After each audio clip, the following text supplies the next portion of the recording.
আমি নামাজ পড়ছি, আমার আল্লাহ আমার নামাজে খুশি হইল কি হইল না চিন্তা নাই, পেরেশানিও নাই রে বন্ধু, পেরেশানিও নাই। সাহাবা আজমাইনদের ভিতরে আকাঙ্ক্ষা ছিল আমার ইবাদতটা আল্লাহ কবুল করলো কি করলো না, এই চিন্তায় সারা রাত ঘুম নাই, নামাজের দ্বারাই কান্না কান্না কান্না, রোজা রাখছে কান্না, নামাজ পড়ছে কান্না, দান করছে কান্না, কোরআন তেলাওয়াত করছে কান্না। কারণটা কি? কান্না করার কারণটা কি? আমার রব্বুল আলামিন আমার ইবাদতটা কবুল করলো কি করলো না সেই চিন্তায় কান্নাকাটি করে।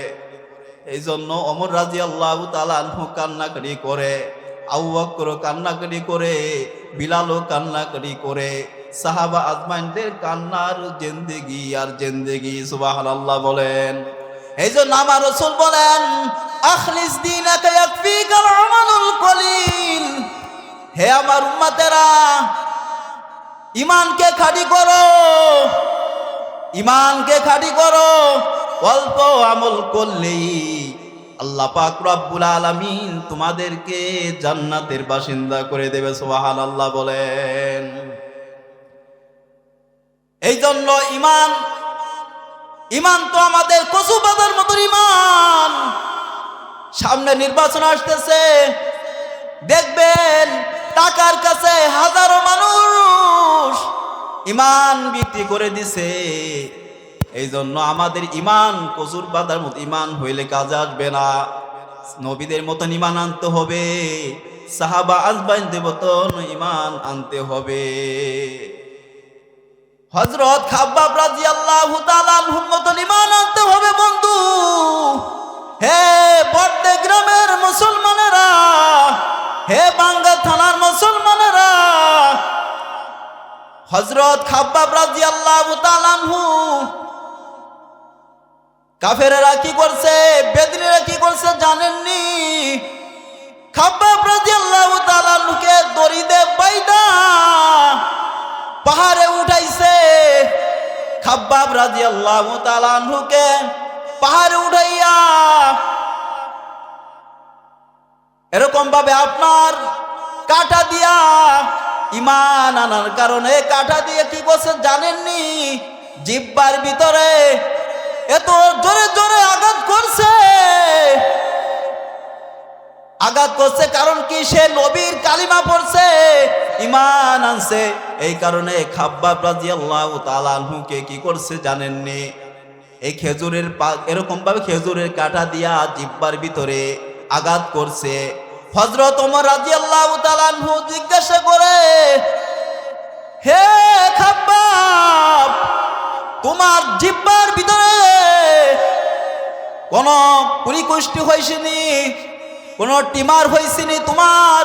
কয় খাব্বাব রাদিয়াল্লাহু তাআলা আনহু বলেন, না, আমার জিহ্বার ভিতরে টিমার হয় নাই।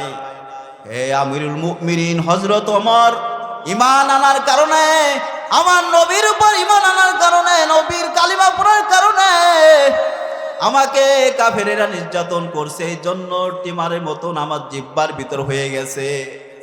হযরত ওমর রাদিয়াল্লাহু তাআলা আনহুকে খাব্বাব রাদিয়াল্লাহু তাআলা আনহু পিছন দিয়ে জামা বের করে দেখাইতেছেন, কয় দেখেন তোমার। হযরত খাব্বাব রাদিয়াল্লাহু তাআলা আনহুকে বলতে, খাব্বাব রাদিয়াল্লাহু তাআলা আনহু বলতেছেন, আমিরুল মুমিনিন হযরত ওমর, আমি ঈমান আনার কারণে ওই বেদিনেরা, ওই কাফেরেরা আগুন তো কয়লার উপরে রেখে, কয়লার ভিতরে আগুন জ্বলতেছে, আমাকে কাফেরেরা ওই কয়লার ভিতরে কি করছে, ধরছেন, পিঠ পুড়ে গেছে, পিঠের ভিতরে অনেক ছিদ্র হয়ে গেছে, অনেক আমার চামড়া পুড়ে গেছে। ঈমান আনার কারণে এই চামড়া পুরাটা, এই চামড়ার পুরার গিরানটা, গন্ধটা আমি নিজে খাব্বাব অনুভব করতে পারছি। হযরত খাব্বাব রাদিয়াল্লাহু তাআলা আনহু কান্নাকাটি করে, কারণটা কি বন্ধু? ঈমান আনার কারণে এই জন্য আল্লাহ পাক রব্বুল আলামিন বলেন আমার নবীর মতো আমার সাহাবা আজমাইনদের মতন ঈমান আনতে হবে। এক আল্লাহর বান্দা, তিন আল্লাহর বান্দা, তিনজন যুবক নেক আমল করে রাস্তাতে হাঁটতেছেন।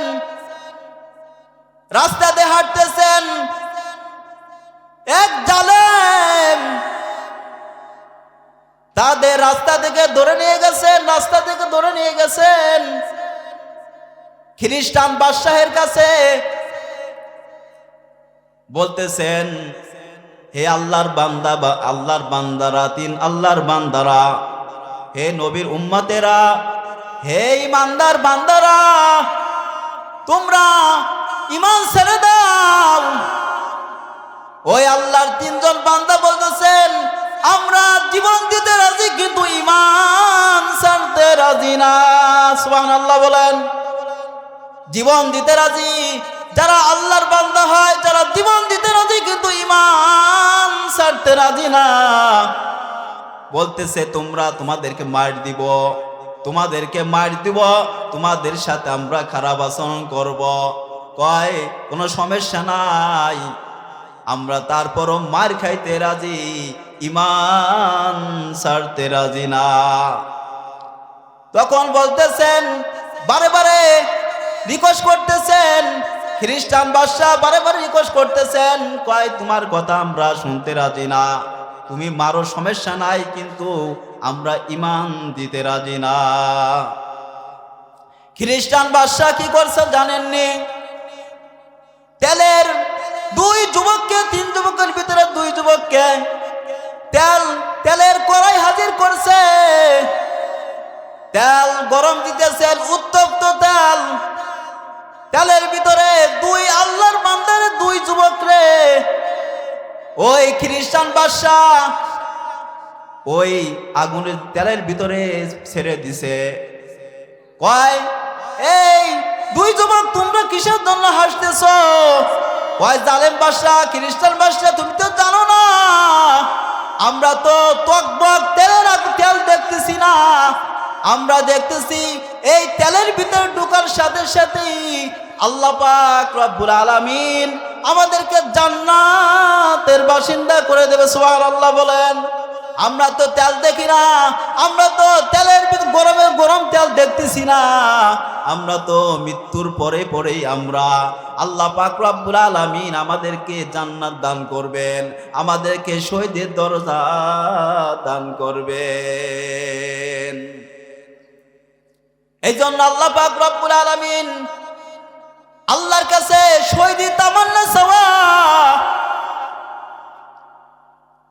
হযরত ওমর রাদিয়াল্লাহু তাআলা শহীদি তামান্না চাইছেন, আল্লাহ পাক রব্বুল আলামিন শহীদি তামান্না তার কবুল করছেন। দেলোয়ার হোসেন সাইদি রহমাতুল্লাহ আলাইহি উনি চাইছেন আল্লাহ আমাকে শহীদি মরণ দিও, শহীদি তামান্না চাইছে, আল্লাহ পাক রব্বুল আলামিন হযরতের দোয়াকে কবুল করছেন। এই জন্য যারা আল্লাহর বান্দা হয়, যারা আল্লাহর বান্দি হয়, তারা জীবন দিতে রাজি কিন্তু ঈমান দিতে রাজি না। তখন ওই জালেম বাদশার বন্ধু এসে বলতেছেন তুমি তো গেমস খেলতে পারো না, তুমি তো কুটিবাজ খেলতে পারো না। যারা আল্লাহর বান্দা হয়, যারা নবীর উম্মত হয়, যারা ঈমানদার হয়, হাজারো তেলের ভিতরে ডুবতে রাজি কিন্তু ঈমান ছাড়তে রাজি না। তারা ফাঁসির কাস্টে ঝুলতে রাজি কিন্তু ঈমান ছাড়তে রাজি না। এই জন্য উলামা একরাম রে কিন্তু হাজারো পথ দিতে চাইছে, কিন্তু জেলের ভিতরে ঢুকছে, 3 বছর 4 বছর জেল খাটছে, কিন্তু ওনরা মাথা নত করে নাই, সরকারের কাছে মাথা নত করে নাই। এই জন্য তাদেরকে আল্লাহ পাক রব্বুল আলামিন সত্যের পথ থাকার কারণে আল্লাহ পাক রব্বুল আলামিন তাদেরকে সম্মান দান করেছে। সুবহানাল্লাহ। এই জন্য বলতেছে বন্ধু তুমি তো গুটিবাজ বুঝো না, ইমানদার যারা হয় তারা তো জীবন দিতে রাজি, তার ঈমান দিতে রাজি না। বলতেছে কি গুটিবাজ আমি তো বুঝি না, কয় জানো আমার একটা মেয়ে আছে, সুন্দরী মেয়ে আছে, এই মেয়েকে দিয়া যদি গুনাহ করানো যায় আমি তাহলে কয় গুনার ব্যবস্থা করো, তোমাকে আমি পুরস্কার দিব। খ্রিস্টান বাদশা বলতেছে বন্ধু তা গুনার ব্যবস্থা করো, আমি পুরস্কার দিব। ওই খ্রিস্টান বাদশাহের বন্ধু উনি নিজের মেয়েকে বলল, নিজের মেয়েকে বলতেছেন হে মা, খ্রিস্টান বাদশাহ 40 দিনের ভিতরে যদি এই যুবককে গুনাহ করাইতে পারি তাহলে খ্রিস্টান বাদশাহ আমাদেরকে পুরস্কার দিবে। এই কথা যখন এই কথা বলছে বন্ধু তো খুশি। মেয়েকে যখন বলতেছেন, মেয়ে ওই একটা কামরার ভিতরে গুনাহ করানোর জন্য নিজের যৌবনকে অগ্রসর করে দিছেন। ওই মেয়ে ওই আল্লাহওয়ালা ওই ইমানদারওয়ালা যুবকের সাথে থাকে, হারাম খানা দেয়, হারাম খানা মুখের ভিতর দেয় না, 40 দিনের ভিতরে হারাম খানা মুখের ভিতর দেয় না। আল্লাহ রাসূল সাল্লাল্লাহু আলাইহি ওয়াসাল্লাম বলেন লা ইয়াদখুলুল জান্নাতা, লা ইয়াদখুলুল আল্লাহ রাসূল সাল্লাল্লাহু আলাইহি ওয়াসাল্লাম বলেন হারাম যারা খাবে তাদের তো আল্লাহ পাক রব্বুল আলামিন জান্নাত দিবে না। এই জন্য ওই আল্লাহর বান্দা হারাম ভিতরে ঢুকাবে না, ঈমান দিয়ে দিবে, হারাম ভিতরে ঢুকাবে না। তখন ওই আল্লাহর বান্দি ওই মেয়ে কি করছেন, নিজেকে জিনা করার জন্য অগ্রসর করতেছেন। যুবককে সব শরীরে যত কাপড় আছে খুলে দিছেন, শুয়ে পড়ছেন। তারপরও ওই যুবক কি করছে জানেননি, তার কাছে একটা গামছা ছিল, এই গামছা দিয়া জানামাজ বানাইছেন, আমার মাওলার কদমে পড়ে গেছেন, আমার মাওলার কদমে পড়ে আল্লাহর কাছে কান্নাকাটি করে। আল্লাহ পাক রব্বুল আলামিন ওই বান্দি দেখতেছেন, আমি তো যেই খানা দেই যুবককে খানা তো খায় না, জায়নামাজের চতুর্দিক দিয়া হাজারো ফল, হাজারো নিয়ামত। তাহলে ওই বান্দাকে প্রশ্ন করছে কারণটা কি, আমি তো কত কিছু খানা দিতেছি তুমি খাও না, এই খানা কোন জায়গাতে আসে? ওই বান্দির ওই মেয়ের আল্লাহ পাক রব্বুল আলামিন হিদায়াত তো আল্লাহর হাতে, ব্রেনটা খুলে দিছেন, আল্লাহ পাক রব্বুল আলামিন হিদায়াতের দরজা খুলে দিছেন। ওই যুবককে তো ওই মেয়ে গুনাহ করাইতে পারে নাই। ওই বাবা তো মনে করছেন আমার মেয়েকে যদি এই যুবককে গুনাহ করাইতে পারি, আল্লাহওয়ালাকে গুনাহ করাইতে পারি, ইমানদার ব্যক্তিকে গুনাহ করাইতে পারি, আমি পুরস্কার পাব। তখন ওই যুবক গুনাহ তো করাইতে পারলো না। তখন মেয়ে বলতেছে বাবা আমি তো গুনাহ করাইতে পারি না, আমার মনে চাইতেছে আমি যুবকের কাছে আমি কি করি মুসলমান হয়ে যাই। তখন বলতেছেন মা কি বলিস? কই বাবা সত্যি কথা, আমি গুনাহ করাইতে পারি নাই, আমি খানা দিছি খানা খাই নাই, কিন্তু এই যুবক আল্লাহ পাক রব্বুল আলামিন ইবাদত করে, আল্লাহ পাক রব্বুল আলামিন হাজারো নিয়ামত ফল তাকে দান করেছেন, সুবহানাল্লাহ। তখন বলতেছেন মা ঠিক আছে, তুই যে কথা বলছস আমি আমার বাবার মনে চাইতেছে আমি কালিমা পড়ি, আমি ঈমান গ্রহণ করি। তখন বাদশার কাছে বলতেছে খ্রিস্টান বাদশা, কয় জাহাপানা এই যুবক আপনি যে তেলের ভিতরে 2 জন যুবককে পুরাইছেন, এই হালাত দেখা এই যুবকের মাথা নষ্ট হয়ে গেছে, পাগল হয়ে গেছে। এই যুবককে গুনাহ করা যাইতেছে না, যুবকের মাথা মেন্টাল হয়ে গেছে। এই যুবককে কি করার দরকার? হাসপাতাল ভর্তি করার দরকার, চেষ্টা করার দরকার। ওই খ্রিস্টান বাদশা বলতেছেন ঠিক আছে সমস্যা নাই, যুবককে কি করো, এই যুবককে ডাক্তার দেখাও, মাথার ব্রেন ঠিক করো, ব্রেন ঠিক করায় আবার গুনার কাজে লিপ্ত করো। তখন বলতেছেন হে মা, মেয়েকে বলতেছেন এই রাত্রে যখন হবে তখন আমি দরজা খুলে দিব, দরজা খুলে দিব। তখন ওই যুবককে, তুমি মেয়েকে বলতেছে, ওই যুবককে বলবা তুমি একা একা তুমি ঘর থেকে বের হয়ে যাবা। যখন ঘর থেকে বের হয়ে যাইতেছেন, ওই মেয়ে, যে মেয়ে গুনাহ করার জন্য চেষ্টা করছেন, নিজের লজ্জা স্থান দেওয়ার জন্য চেষ্টা করছেন, জিনা করার চেষ্টা করছেন, কিন্তু জিনা করাইতে পারে নাই, পিছনে পিছনে ওই মেয়েও হাঁটতেছে। মেয়ে হাঁটতেছে, যুবক জিজ্ঞাসা করতেছেন তুমি কিসের জন্য আমার সাথে হাঁটতেছো? কয় তুমি আমাকে নিয়ে যাও। কয় তোমাকে তো নিয়ে যাবে না, তোমার সাথে দেখা দিয়ে আমার হারাম, তুমি তো বেদিন, তুমি তো বেগানা নারী। কয় আমি তো বেদিন না থাকতে চাই না, আমাকে তুমি কালিমা পড়াও, আমাকে তুমি বিবাহ করাও, বিবাহ করে নাও, বিবাহ সাথে হয়ে যাক। কয় আল্লাহ পাক রব্বুল আলামিনের সুন্নাহ হুকুম, দুইজন সাক্ষীর দরকার।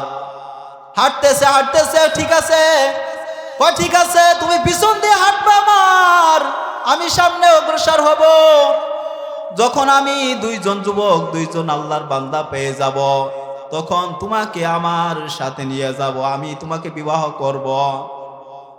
এই কথা যখন বলছেন, এই কথা যখন বলছেন, তখন হাঁটতেছেন। আল্লাহ পাক রব্বুল আলামিন যেই যুবক, যেই আল্লাহর দুইজন বান্দাকে ওই খ্রিস্টান বাদশাহ আগুনের তেলের ভিতর জ্বালাইছেন, ওই দুইজন হাজির হয়ে গেছেন। তখন আল্লাহ পাক রব্বুল আলামিনের বান্দা জিজ্ঞাসা করে কারণটা কি? তোমাকে তো তেলের ভিতরে জ্বালাই দিছে দুইজনকে। আমি আমরা তো শহীদ হয়ে গেছি, আল্লাহ পাক রব্বুল আলামিনকে পারমিশন নিয়ে আসছি, এই জন্য শহীদ যারা হয় আল্লাহ পাক রব্বুল আলামিন, এই জন্য শহীদের দরজা মর্তবা আল্লাহর কাছে অনেক উর্ধে, অনেক উর্ধে, অনেক দামি। তখন বলতেছে আল্লাহর কাছে আমরা পারমিশন নিয়ে আসছি, তোমরা যে আল্লাহর বান্দা, তোমাদের যে আল্লাহ পছন্দ করছেন, আমাদের চাইতেও তোমাদেরকে আল্লাহ পাক রব্বুল আলামিন বড় জান্নাত দান করছে। সুবহানাল্লাহ।